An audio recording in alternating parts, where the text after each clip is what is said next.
if you're considering a career in circularity or sustainability, I really just urge you to focus on things like life cycle assessment. If you're not familiar with LCA or life cycle assessment, Google it, search it, watch some videos on it. If you're still in school and you have the opportunity to be able to take a class on it, or take classes on sustainable business, these are really important to understand the kind of the fundamental philosophies of the circular movement.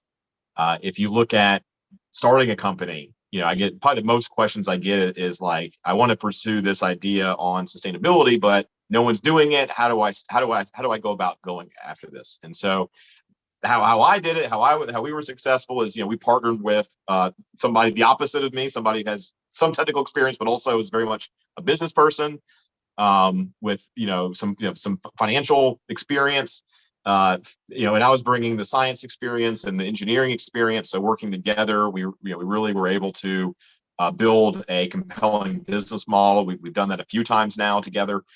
So finding a strong, trustworthy business partner that accentuates you. Maybe you're the business person. Maybe you have the accounting background and the financial background, and you need to find a scientist. So or find an engineer or someone who's passionate in that is alignment with what you want to see and achieve in terms of circularity is really important. So I really find that those two are what were two of my keys for success, was really understanding the fundamental principles of sustainability from a quantifiable perspective. Like, how do you measure sustainability? How do you measure circularity?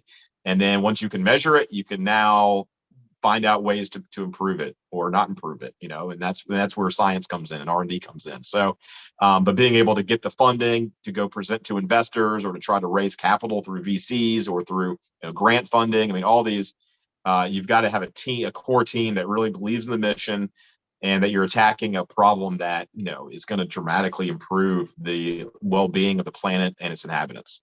So I think that would be my fundamental recommendations and advice for anybody looking to explore a career in circularity and sustainability.